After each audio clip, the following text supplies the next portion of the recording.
Hi. Yes, what I did last night in Walmart was in poor taste. I'm a long-time gun violence prevention activist, and I'm here back home in Port St. Lucie, the same town where Omar Mateen purchased his guns to do the Pulse massacre. And I'm in a Walmart just a few days after El Paso, and I'm seeing a white nationalist-looking guy purchase a gun, and I got mad, and I just confronted the sales clerk and just asked a simple question. And I spoke with the manager afterwards. He knew that that what I was doing wasn't an intent to harm anyone. It was to get them to wake up and think about their role in the gun violence toxic climate that we have. And I don't want to say more at this point, but this provides an incredible opportunity for Walmart to stand up for all Americans. Create the kind of background checks, create the gun trainings and licensing programs that we need to have in America. Make money off of it, for God's sake, and help us fix the toxic gun climate that we have in America. Do you take exception to your picture being put out there? Because there's been no charges and no arrests. No. And I've spoken with the police, and they understand, and they thought it was in poor taste too, and I agree with them. But if this can get America to wake up, Walmarts across the country, Americans across the country, to wake up and say, we need to fix this. And it's not going to happen in Washington, D.C., where I live. It's going to happen right here in my hometown of Port St. Lucie.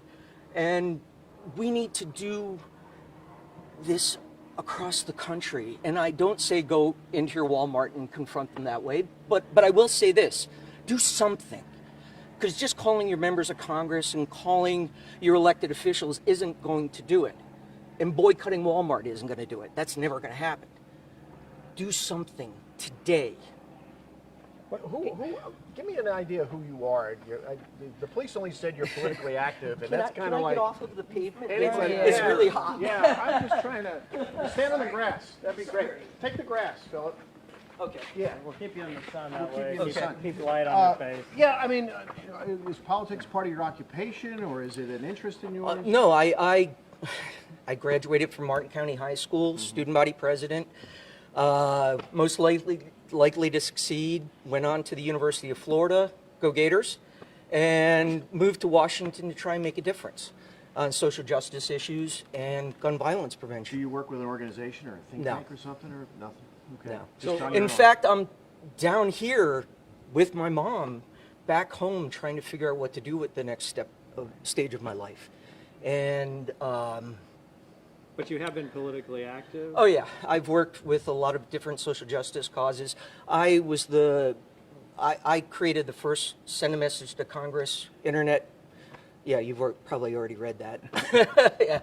I'm affiliated with no organizations. I did help get Gays Against Guns started, but this is just me. This is the power of an individual, not an organization, not a political campaign, but just the power of an individual to stand up and say no more. But you don't understand why people could be afraid of I just got things. mad. I mean, I was buying a hairdryer for my mom, and I saw a white nationalist-looking guy purchasing a gun at a Walmart. And I lost it. I just was mad. And, you know, again, it was in poor taste. When but you say white nationalist-looking guy, what do you mean by that? What does it look like? Yeah. he was around 30 years old, white male. Nice, I mean, pleasant-looking guy and everything. Clothing on. No. He had no political. It was just the image of it, and it was like, this is wrong in America, that we're not treating guns with the same respect that we treat purchasing a car, flying a commercial commercial plane. We're not doing the things that we need to do to fix the problem. I'm not saying that we shouldn't have guns, and that for self protection or anything. I'm just saying that carrying on business as usual is not working in America. And until we start doing whatever we can individually, none of us are going to be safe. So, I mean, you said you acknowledged it was in poor taste, but I mean, could have been potentially harmful to you in the climate we have now. I mean, if a police officer would have heard that, he could have... Right. And it would be a life worth giving up if I can fix the bigger problem. Can't say it any better you than don't that. want to kill 200 people? Oh, God, no. No, the point was, and I mean, Walmart has already done certain steps to limit the types of guns. They're no longer selling assault weapons, which they used to. I don't know where they are on all of their policies, but there's a business opportunity here for Walmart.